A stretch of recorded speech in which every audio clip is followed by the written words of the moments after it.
I think it was a communication problem more than the paternity problem because they didn't have good communication. So that relationship was not meant to be. It was doomed from the start. Somebody has lied. Doesn't matter if the man has lied or the woman has lied, but it's a partnership, and that's where the problem comes. That it should be an equitable partnership where you know that how much is your equity. I won't say 50-50 all times because every person is different. But Kama, you say that I have 70% equity in this equation. You pull 70% of the weight, but that communication should be there. Now somebody has lied, so there is no equity anymore. Somebody is doing all the work and somebody is doing nothing.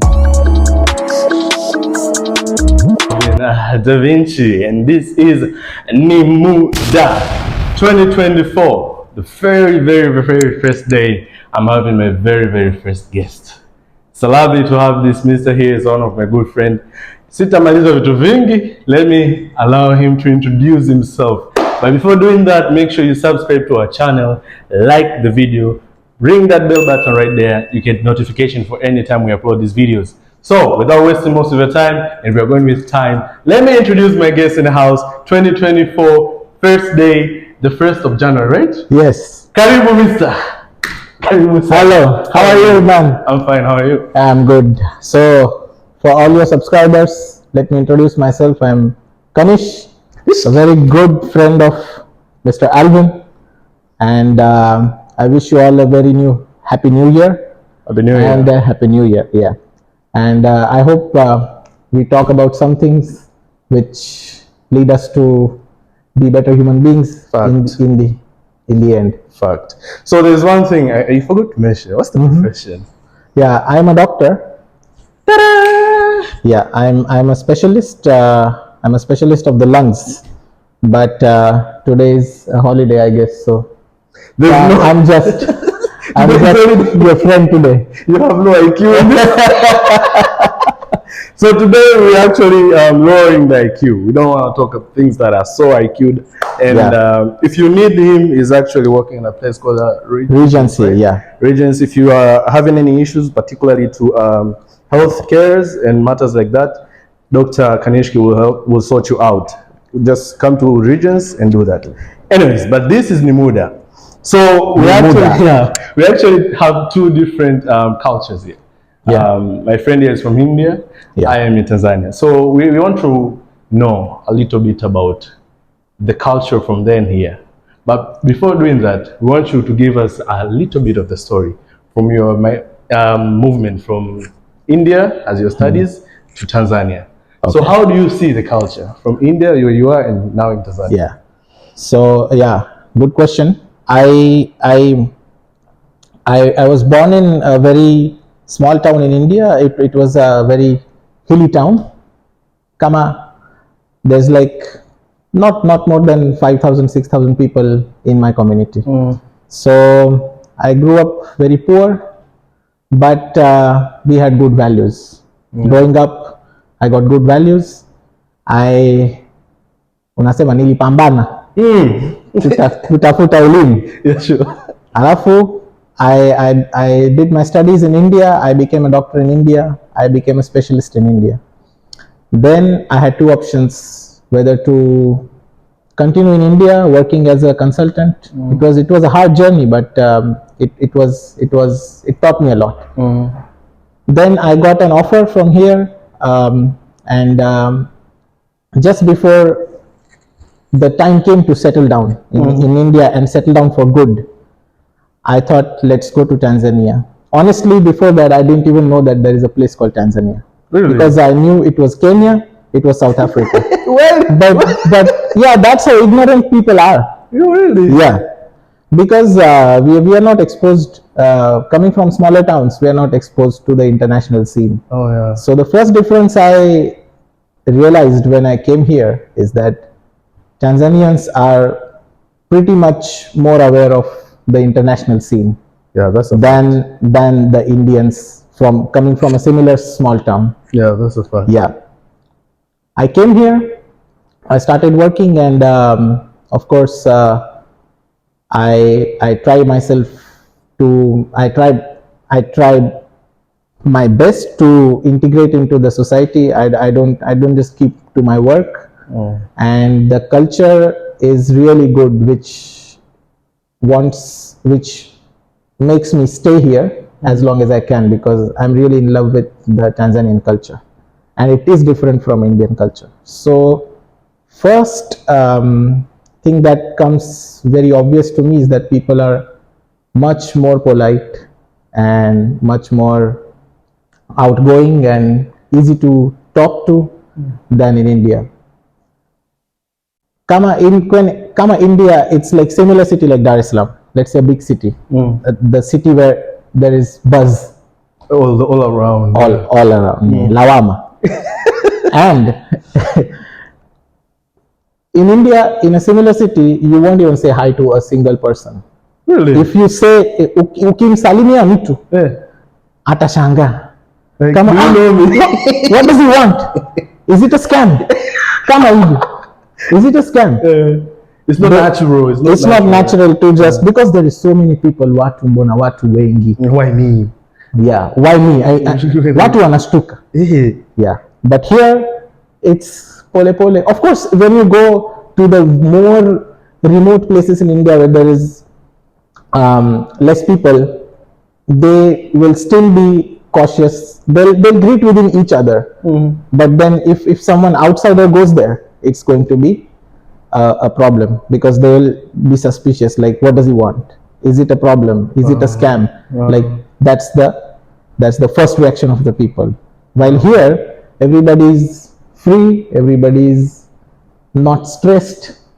What I say? Yeah, hakuna mawazo. So just one thing to understand, right? What's one thing that you like to add from an Indian culture to Tanzania, and what's one thing you like to add from a Tanzanian culture to India? Ni mtihani kweli.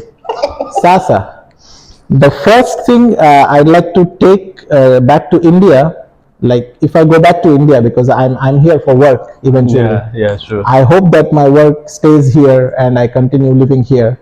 But as a foreigner, marry here. Yeah, So, so if I go back, one thing I'll take from here is the relaxed attitude about things, which really I think Indians need that. The slogan, the pole pole slogan. Yeah, pole pole ndo mwendo. Yes.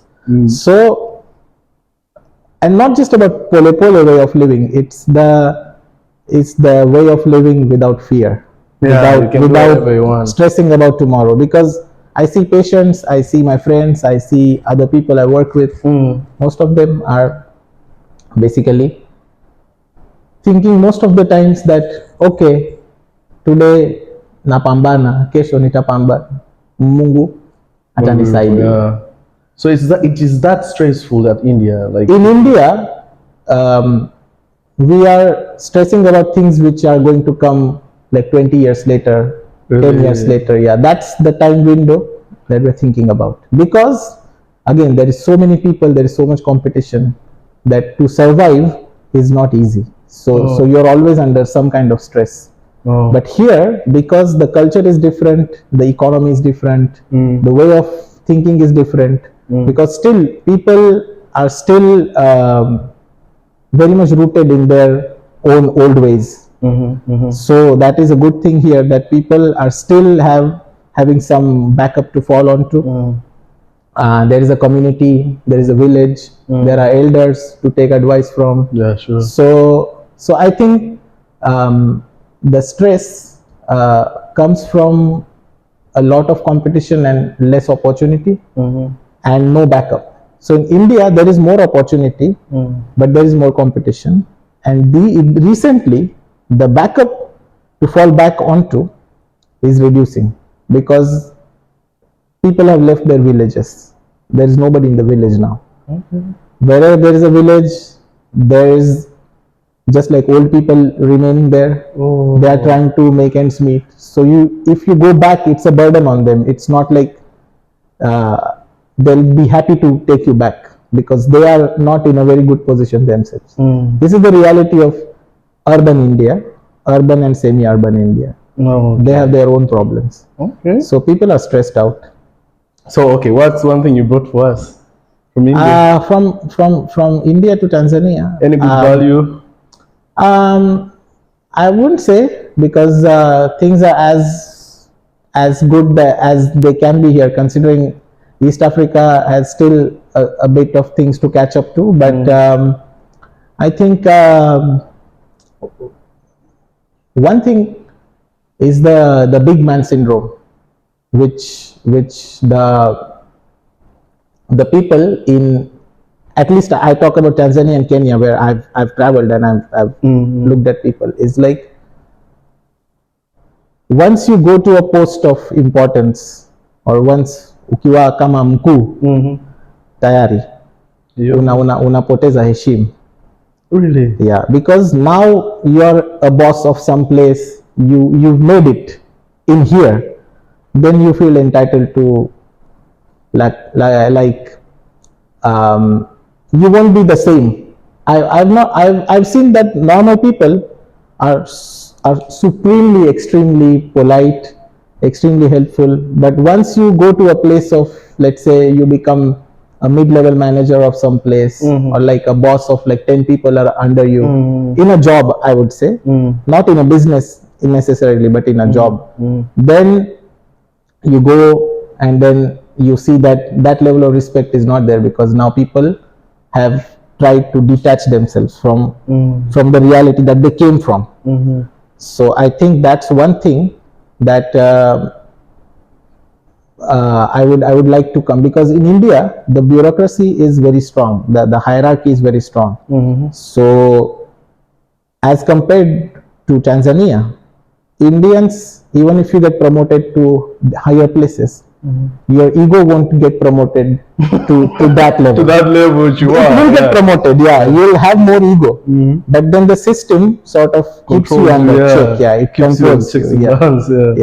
So that is one thing that I think, but then it's just difference in culture, because I think Africans in general, and Indians also, we were colonized for such a long time. British. That the British really did a number on us and our minds. For sure. So India got a bit of a head start due to the industrial revolution and the industrial upkeeping. Here it is going on so fast that I can see that it's developing at a crazy rate. And people, I hope that they also develop that perspective a bit faster, because it will be too late before the egos go to your heads and then come start ruling the job. Sure. Yes. So viewers, if you're listening, actually what the doctor is saying kwa Kiswahili, kuna watu wana feel entitled when they get the position, right? So he will like kuleta the same kind of respect. When you have the position, you have to have the similar kind of ego, just lower yourself, do things accordingly. Na kuna msemo mmoja anasema cheo ni dhamana, yani your title is just for temporary use. It's not permanent actually. Someone else will come and get hired, then you will be removed, then who are you? So if you're not you without that title, you make no sense. Exactly. So exactly that's what they're saying. He's saying. So tumesikia kidogo, he has some Swahili in him, so you have to dig deep. How do you see yourself interacting with the Swahili? How do you learn Swahili? Is it from us friends we are having? Are you reading? Or no, I didn't even know. Yani, I didn't even know single hata neno moja. Sijawahi. So but when I came here, I was open to learning the language. So I never read a book. I don't know how the grammar works. Nimeanza kuongea na watu basi. Pole, lakini ilikuwa haraka kidogo kwa sababu wagonjwa, familia wake, na kumuuliza maswali kwa mtu, ndio hivyo. So in Swahili they call it register. Register is some like it's a normal kind of language used at the professional place or a particular place. For instance, if you want to go get food at a restaurant, when they say something, there's that language they use, a normal language. Kuku. Kuku, nyama. Kuku. Like I've ordered kuku. Chips. So It's normal. Yeah. It's similar to road constructions. So you see the Chinese, Yeah. they speak the language which is normal. Wanasema changalawe kokoto udongo. You see, Wanajua. it's easy. Yeah, I know it's easy but to because I learned the medical Kiswahili first, I think, because Before that was how I started speaking the language, right? Oh, yeah. So I knew all the medical words first. Then slowly as I went out, I made new friends and I started nilianza kupiga story. Then nilijifunza maneno zaidi kama other things about life, about love, about politics, about religion, because I didn't know Kiswahili beyond the medical Kiswahili first. So the first few months I was just knowing the words related to the human body and the medical infrastructure. Yeah. Okay. So how long are you in Tanzania? For how long right now? It's been a year and a half. It's been a great year and a half. A year? Yeah. Yo, and your Swahili is gonna catch up. Then it's like Sio mbaya. akiongea na mimi, I just understand some little things. You know, we are trying to correct each other because I don't know English that much also. So he helps you sometimes with the grammar and stuff like that.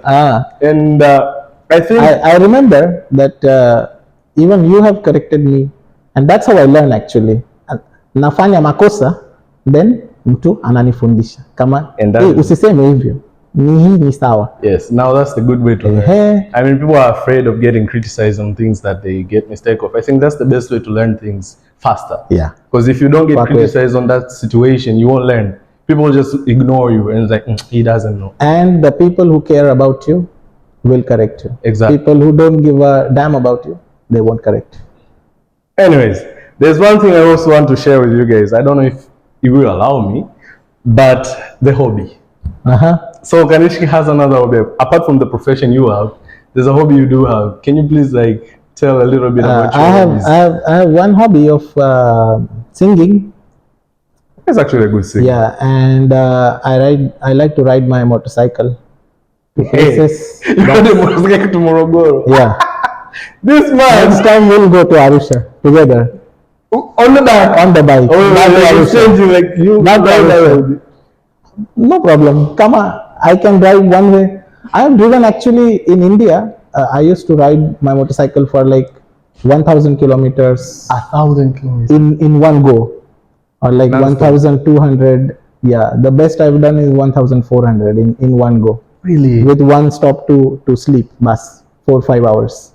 Okay. So yeah, so now to Morogoro is just warm up, but now to Arusha, he's one of the experience. You experience this matters a lot. Yeah. So I would say he can sing and actually he can ride a bike. What else?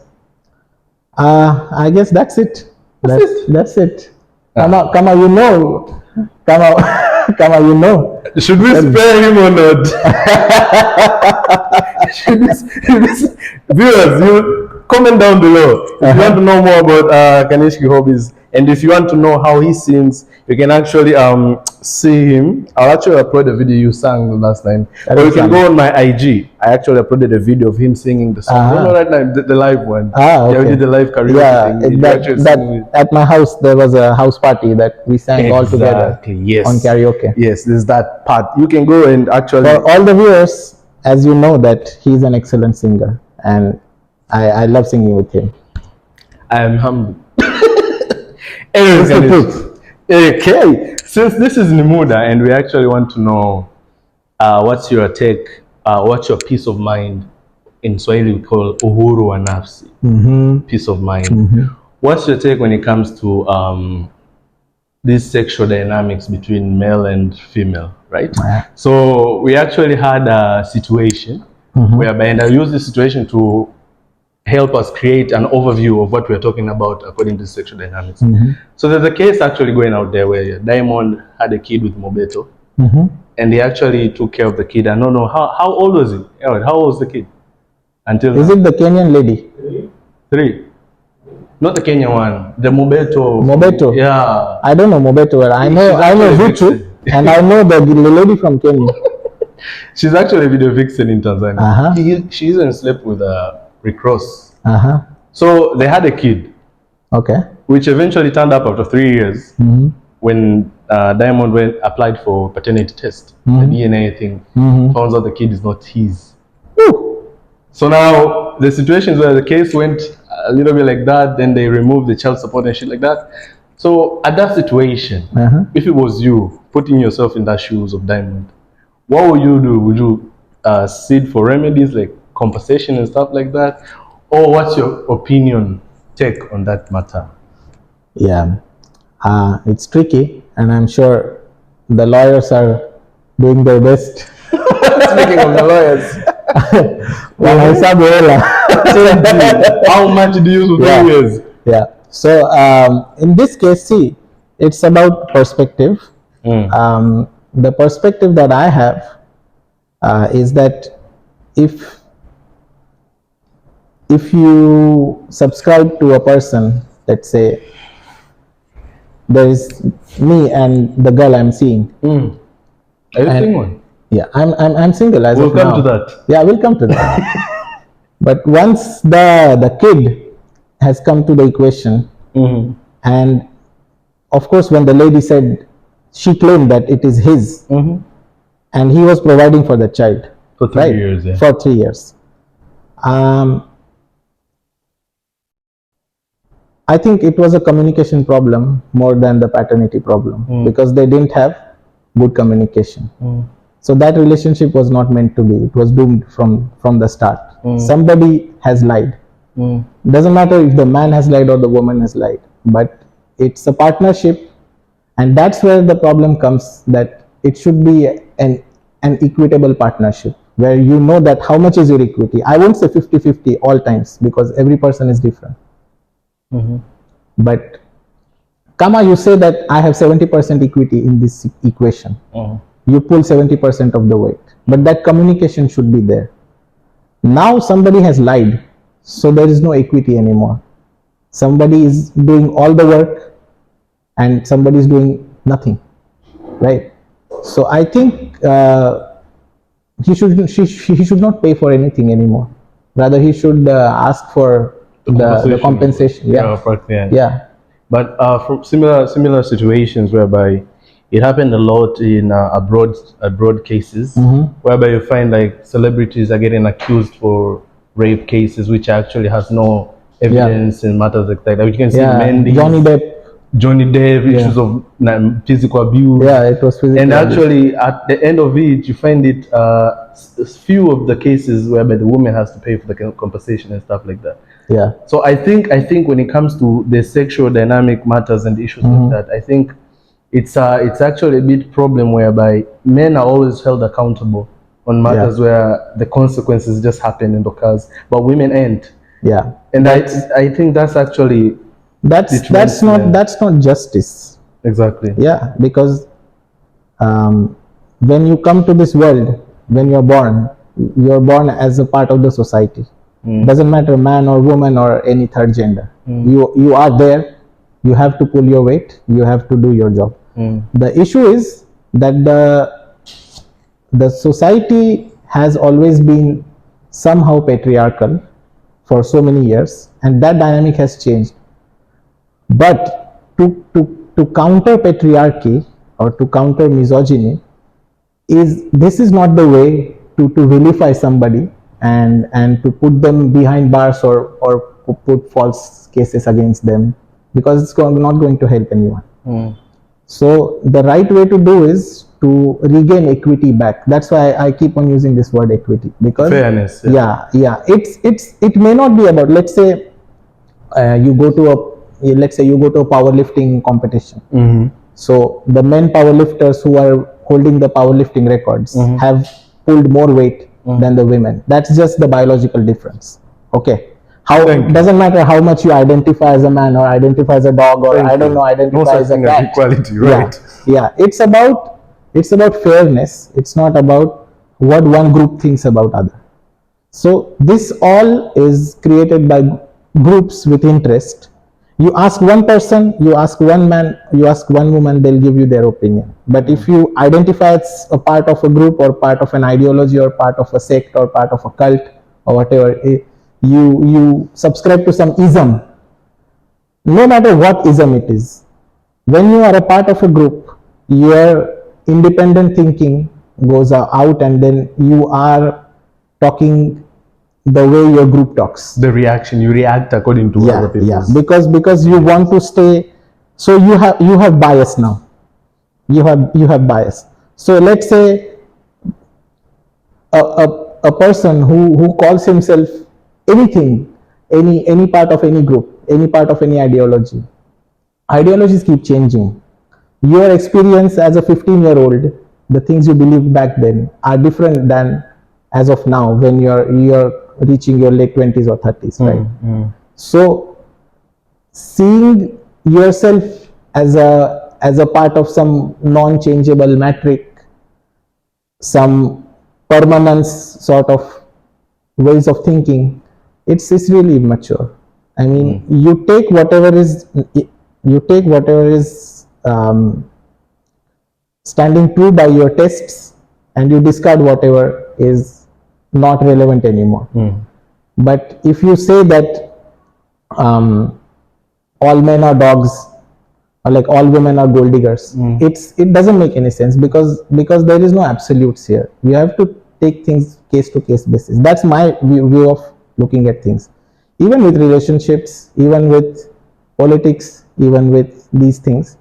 I think that you should remove the bias, and this way of thinking comes because I'm a doctor and I cannot take things for granted just because I've been taught a way to think about such things as a part of a group, because I cannot afford that. A patient comes to me and he says that I have high fever. I cannot assume that he has malaria or he has UTI or whatever. I have to ask him questions. I have to see what's what. I have to investigate. I have to make a rational plan, and then I have to come to a conclusion. So I may have my thoughts, but then I will always apply some tests before confirming that theory. And with these media trials, the man is automatically accused of being the abuser. These days it is happening. A lot. In the past it used to happen to women, because women were easy targets, they were soft targets. So anything happened, she's a witch, she's kamam sukule. So that used to happen. So it doesn't matter who's being abused at what age. We are in 2023, men are being abused. I think that's a good thing as well, because the wheel is turning, that any abuse is not good. Thank you. Any abuse is not good. The wheel is, this is not the way to turn the wheel though. It's a bad way. It's a bad way to view even it's more damaging. It's more damaging. It's more damaging. That's what happened in Nazi Germany, because they sort of the Nazis slowly started pushing the Jews away to the point that they were mass murdered. 6 million. Yeah. So that's a terrible thing to happen, because the victims did not know in the first place that they were being victimized, because that's like slow poisoning of a society from within. Yeah. So I would say that whatever things that we are looking at, we should try to understand first that, do I have a bias in this thing? If I have bias, and I can leave that problem, I would just leave that problem rather than go in with a bias. Let's say I'm a doctor and I don't want to believe in anything, but from what I've seen and what I've done so far, I know that modern medicine works. Now some person who comes to me and he's starting to make claims that this aroma healing is the best way to treat a person. Let's say you smell some flowers and you get cured of cancer or whatever. Now, however much I want to discredit that person, I know that I have a bias. So if I can just tell that person, Kwaheri, I don't want to have a discussion on this, because it's not my job to change his thinking. Yeah, for sure. So actually, just an overview for what actually in the model we are actually doing. So it's actually it reached a stage whereby we see these genders are suffering by understanding each other, right? There is a huge misunderstanding. Everyone is confused. The woman is confused. The men are confused. no one knows anything. Yeah. And I think it's because of the roles exchange. Yeah. The women want to be like a man, the men want to be like women. So what actually we preach out there is more of people identifying what they are actually want in life. So if you are a woman, this is how you should stand. If you're a man, this is how you should be. Because I understand one thing whereby divisions are not good. Yeah. Only the difference that is good. Yeah. If me and you are not the same, we'll never be the same. I can never be the same anyway. Men and men can never be the same. Yeah. We're different. And that's what makes us love and coexist together and improve the environment, the society, economic and stuff like that. But nowadays, there is this, there's a leftover of a lot of male figures or kids growing up. They don't see beyond themselves. Yeah. They only see at the end of like, oh, I want to be like Diamond Platinum. They just see the end of Instagram. Exactly. That's the it. social media thing. And So that's there their is life. more of a man inside the boy himself. Yeah. Because men are created, are not born. Yeah. So in order for us to have our mentors, in order for us to have people who actually we can think of and vision like we want to be more than them, Yeah. there is actually a speech should be out there. And I think the speech which we're actually trying, we're not actually at that level, we're trying to reach to these two genders, is that they all need each other. Yeah. I mean, these fight against each other, you're a dog, you're a gold digger, it's because they don't understand. Because men, and I'm sorry to say this, you will call me misogyny or stuff, men will see women as a sexual object and women will see men as a money object. Yeah. That's how they are. It's like That's how they're taught. that's how it's naturally in us. Because It's like, see, so as how the society view the other gender, I mean the genders view the other gender, you actually say it corresponding to how the media has actually paint how this gender should be viewed and how this gender should be media, viewed. your own family, sexual, your society, sexual oriented one, yeah. everybody is a part, and it's not their fault. It's They were indoctrination. Yeah, they were taught the same thing by their forefathers, and so on and so on and so forth.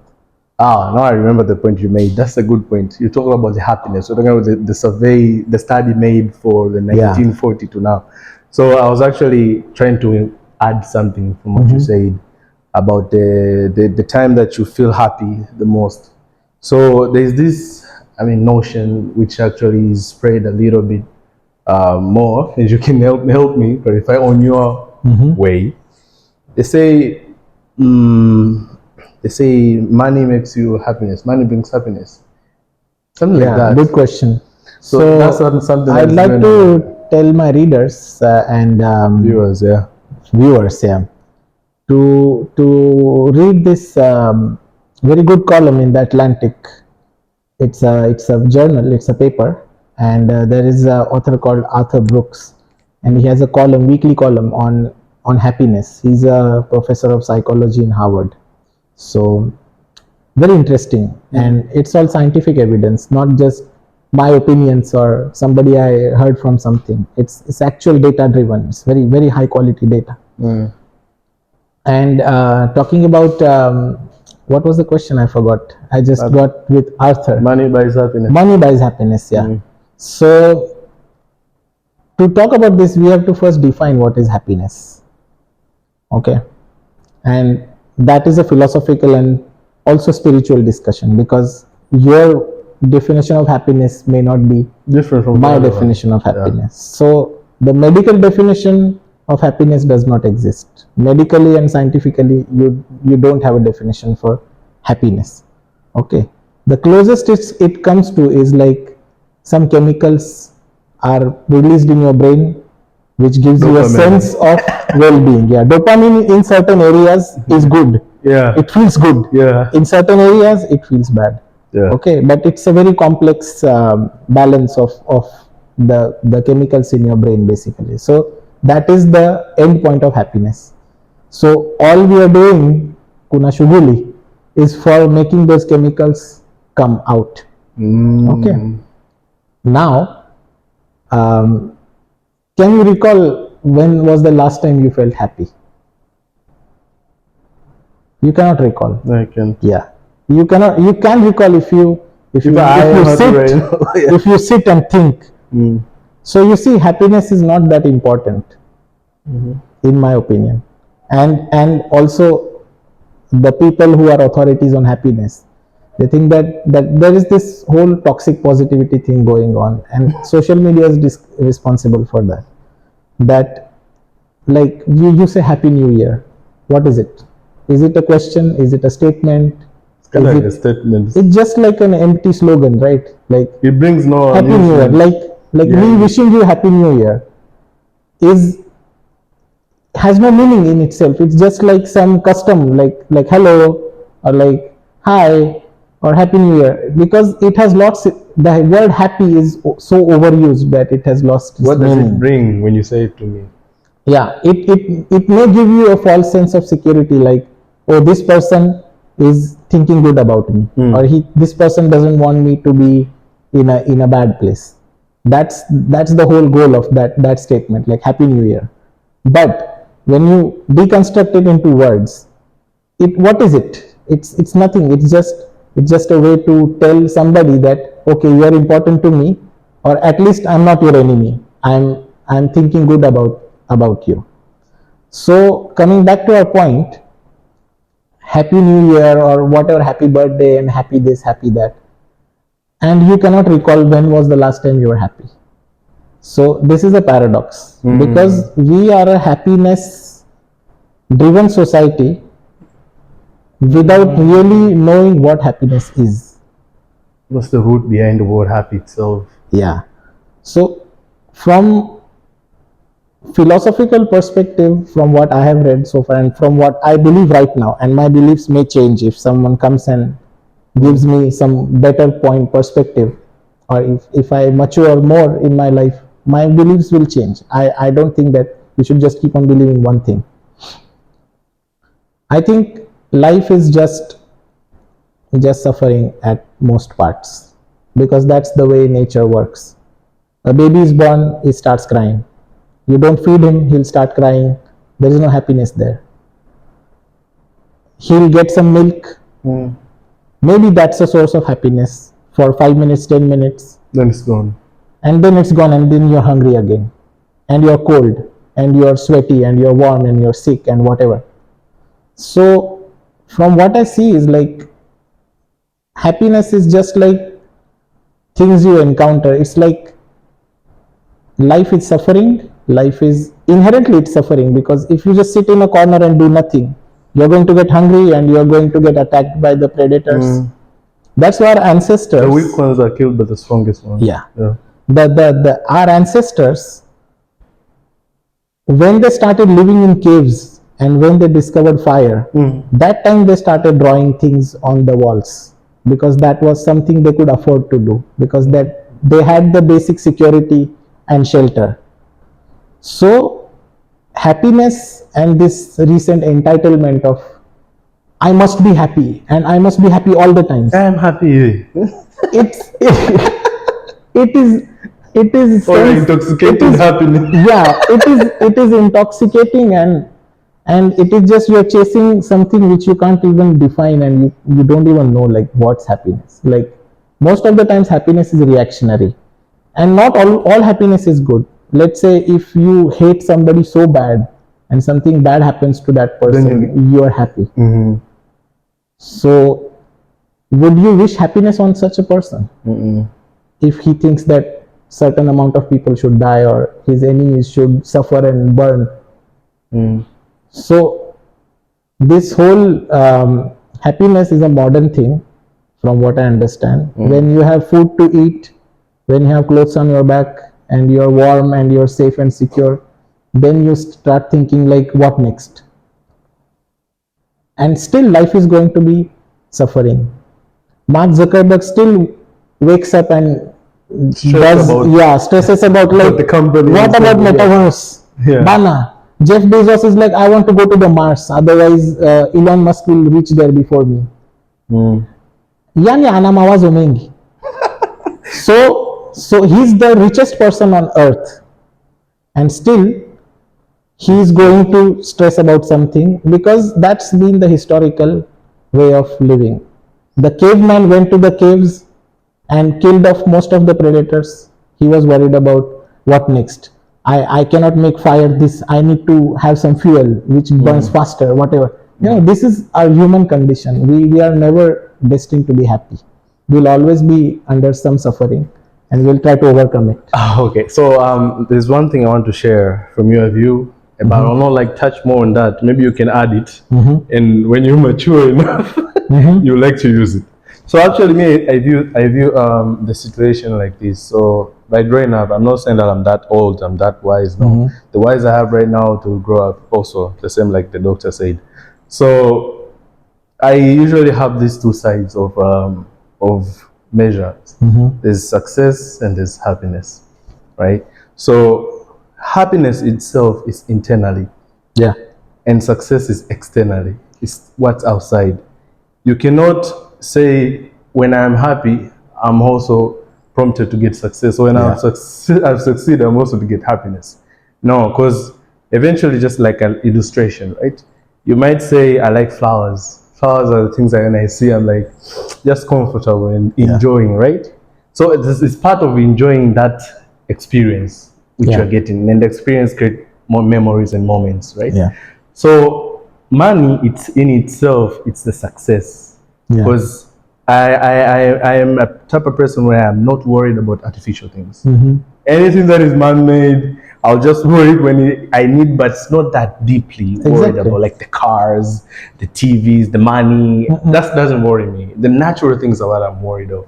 I like forest. I like to stay in trees, fresh air, Yes. the natural places, no hazards and stuff like that. So I view it when I am in a good condition, whereby the balance, the equilibrium itself is a little bit there, because money gives you freedom to do or buy or get whatever you want, right? It's something about it has already been put in the world. It's the system which runs the world. You cannot outrun that. Yes. But then it was like, yo, I give you bread, you give me clothes. It's barter trade, right? Nowadays it's more of a, you need to have the monetary so you can actually exchange things. Yeah. So my take is like, when I have succeeded something, but also not only succeeding it, I myself internally have to be very happy internally, right? Yeah. There is a word for it. Yeah, but It's called contentment. yeah, but it's not lying to myself. I cannot lie to myself like, I'm broke, I have to be happy. No, that's the situation which you're actually talking about. That's why Yeah. I understood your point. Yeah. You can't be broke and you're sitting down and say I'm happy. Yeah. So you need to have the success so you can have that dopamine of happiness that I have achieved something. So men, actually, or women have to achieve something to actually be given a trophy of that type of dopamine or happiness inside. So it's an achievement that brings you back to the happiness, but it doesn't guarantee you exactly. It doesn't guarantee you. It increases your odds. Exactly. It increases your odds. So scientifically putting, it's not directly proportional.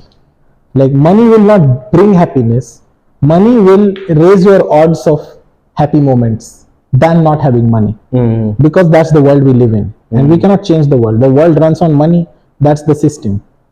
But you should do bare minimum to get enough money where you really want to be, and that's a changing goalpost.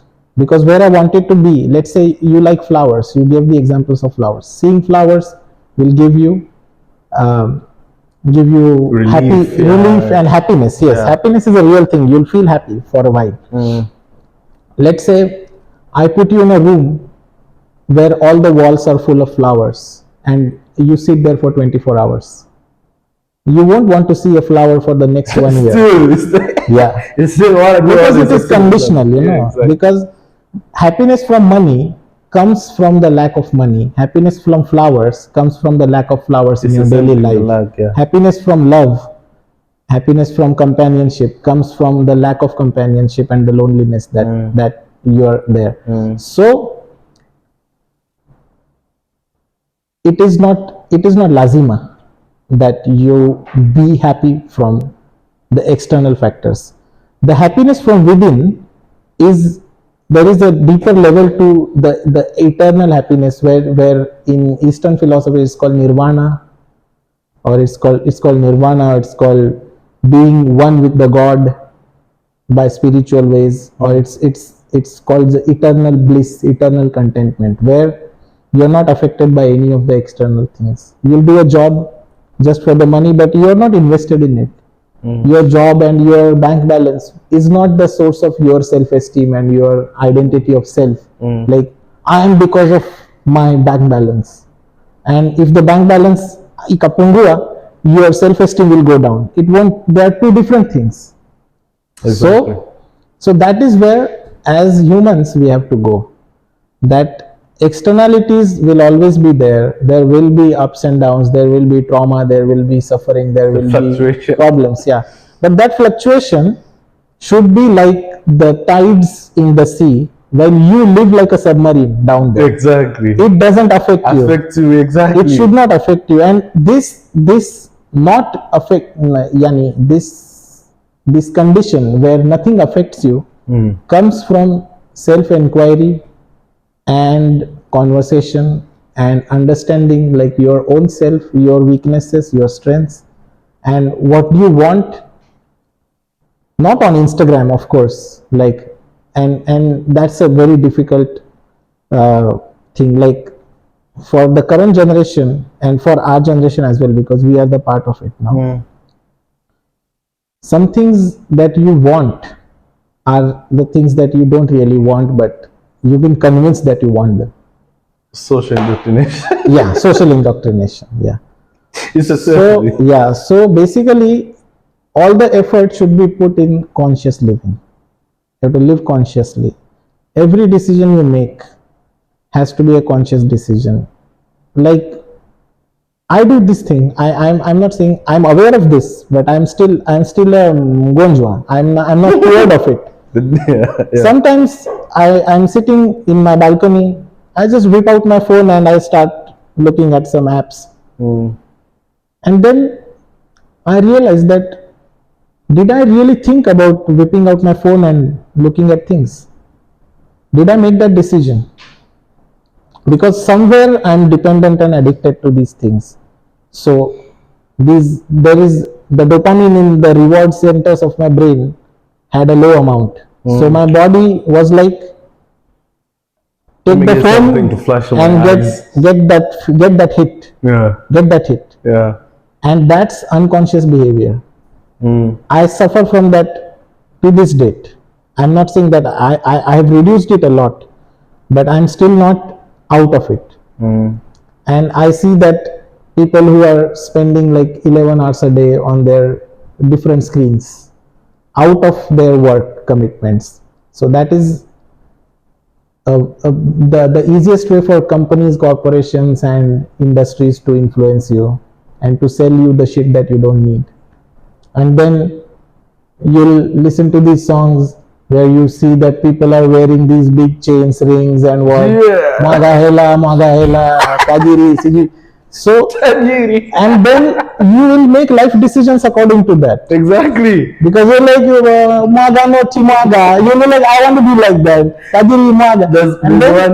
There's one philosopher. I could just put a quote of a philosopher. I don't know, it's called Easy, something like, I don't remember. It's a quote that says, you are what you are and you are where you are because of the things that you put in your mind. You can change where you are and the place where you are by changing the things that you put in your mind.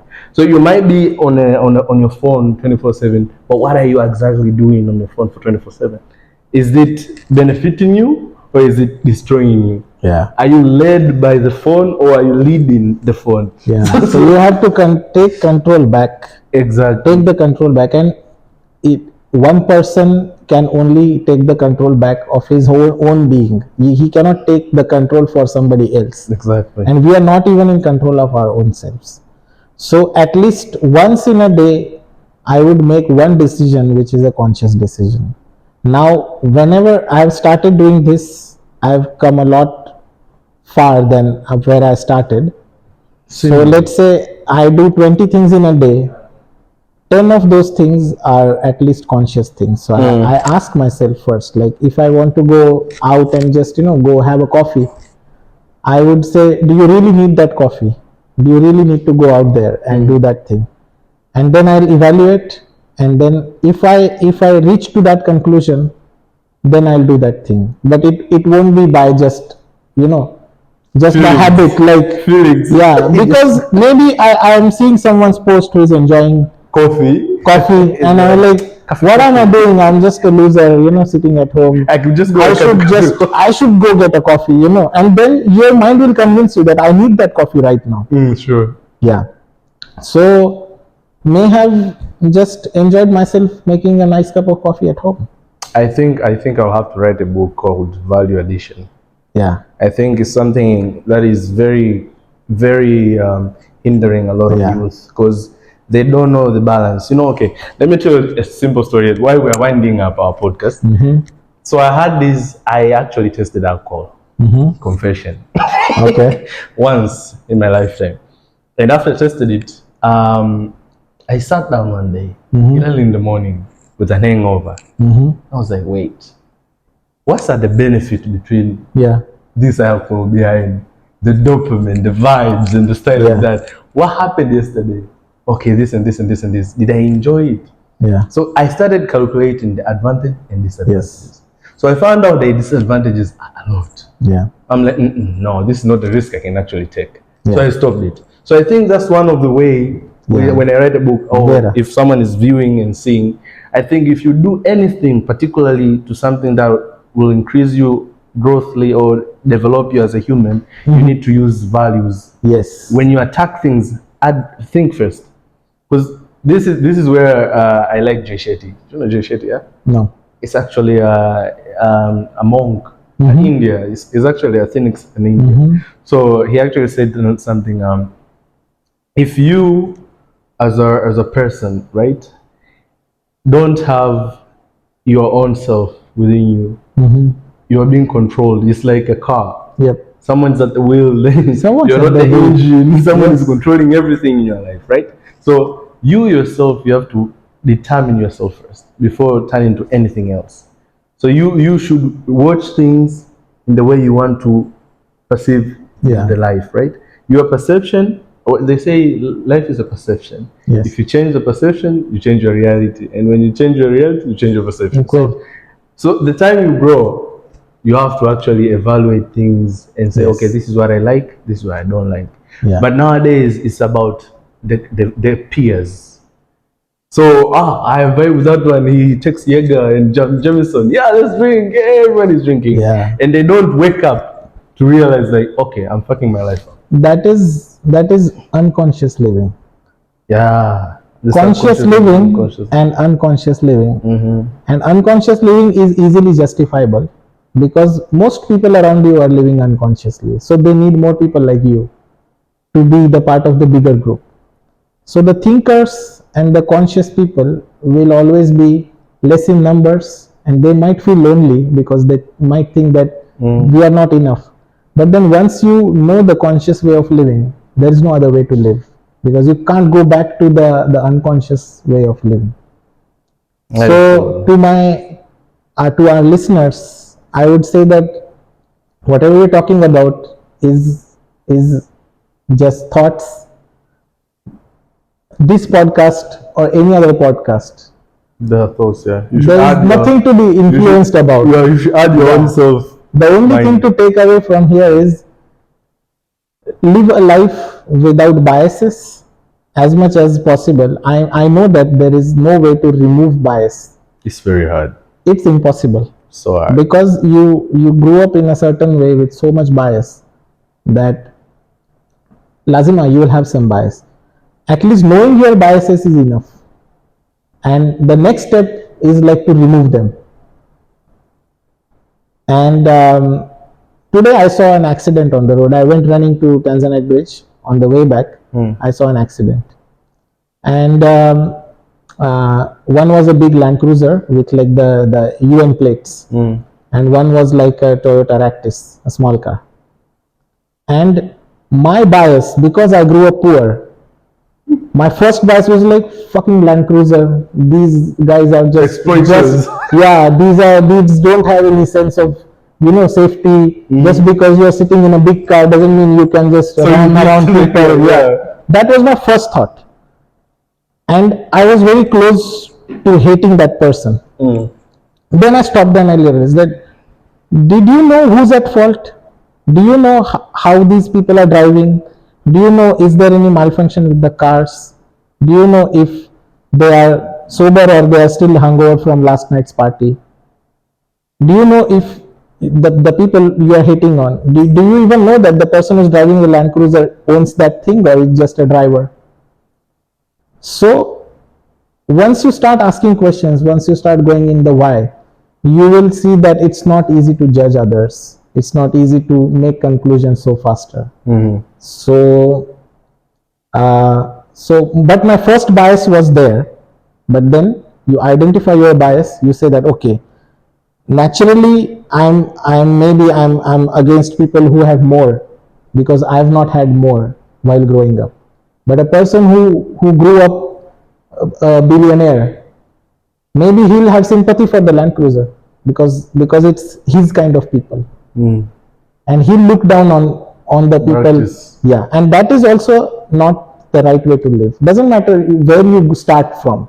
That was not in your hands. That was nothing that you did yourself to be born in a billionaire house or to be born poor. It was not in your hands. It's just random event that happened. Yeah. But you can identify that, yes, okay, this is my bias and I should not make judgments depending on, unless and until the evidence is very clear. Like sometimes in law, they say that there are some things which don't need any proof. It's obvious. It's too obvious. Like someone killing someone with a knife, like you know that this person killed this person. There's no doubt. It's like the Westerners promiscuous creatures. Yeah. So it's obvious. Yeah. It's so obvious. You actually don't want your kid to be that type of person. Yeah. So you have to tell them those are promiscuous. Yeah. That's not the culture. Yeah. So last thought from Mr. Kanishk. Let's hear your last thoughts.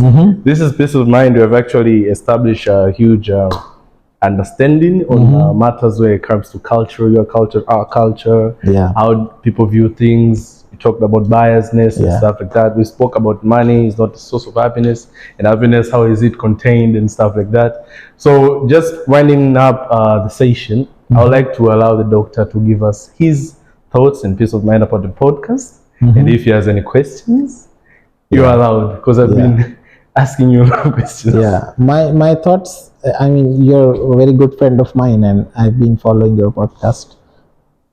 It's great. And the thing that I like is that you just came here and then we started talking. There was no script, there was nothing. Chop, uncut.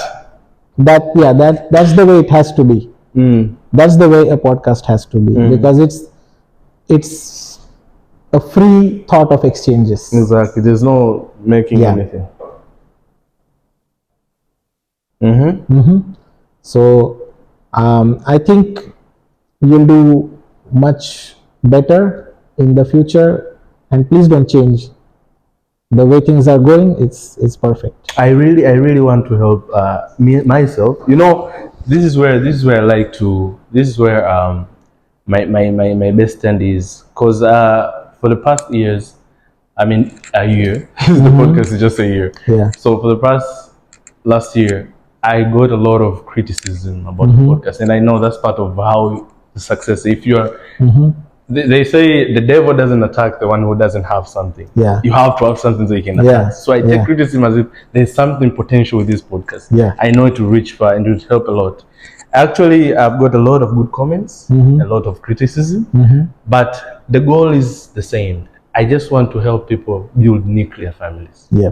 I want one day you invite me to your wedding, I invite you to my wedding. Yeah. We have families and our groups and the society itself. Because I believe in one thing, that when the family is okay, from the household to the companies and outside, everyone will be okay. Yeah. It starts from the family.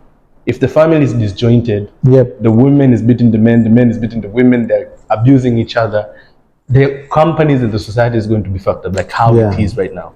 Like the reality, the society itself, it's just single individuals. Yeah. And that's why it's given a lot of hard work when it comes to find a good companion, Yeah. like for male and female, since everyone is confused, right? And it is because the dynamic is not actually getting into some people's mind because of the indoctrination we talk Exactly. about. You view me as a sexual object, I view you as a money object. Yeah. This is how we connect, right? Yeah. And it's deep. It's very deep to people. It's too deep. Yeah, it's too Like deep. the pressure to make a child, it's so deep. Like, doesn't matter if you have 3 master's degrees and 2 PhDs. People are still not being conscious about that decision. Exactly. And I think that's actually, people are more moved by the media itself, Yeah. than themselves. You know, there's this, actually I won't like to talk it more because we already spoke of it in an episode prior about the Palestinian Israel war. I mean, people have sides. Yeah. You can even find people fighting Yeah. in Tanzania because of the Palestinian. I'm like, bro, That's we so have comic. matters in our hands. Can Yeah. we just deal with our own matters Yeah. first? Yeah. Like, that's my view. Like, don't take sides. War is not the thing you can take side of, because if it Also, happens it is in your easy land, to tweet than to do something. exactly. Yeah, exactly. It's so To easy. put a status. Can I give you a gun and Take a run? side. Can you get a gun? There's soldiers dying there. Yeah. You are just pointing it. They didn't help you in anything. Yeah. The best way is, and I think this is the best way people should actually view things. My thoughts, you can just delay them if you want. Yeah. Stay on your own lane. Exactly. Just stay on your own lane, build yourself up. Every single day count. The chunks of things you're doing, it will actually count to something better in the future. Try to read your tradition, take those which tradition that are right, Yeah. and leave those are wrong, Yeah. right? Yeah. You can grow up on those stages, but there's a way where modern things are actually changing. Anyway, those are my thoughts. And I would like to say thank you so much, Mr. Dr. Kanishk, one of my good friends. This has always been Bimuda. I've always been your host, Alvin Da Vinci. How can they find you? How can they find you? Instagram. They can find me at Regency Hospital. And, you just come here. and yeah, I'm not active on any social media, so I know. Yeah. You barely post. Yeah. You once post climbing Kilimanjaro. yeah, that's it. Those ones I saw you posting, man. Yeah. So we had a few minutes with Mr. Kanishk, and I actually enjoyed the podcast myself.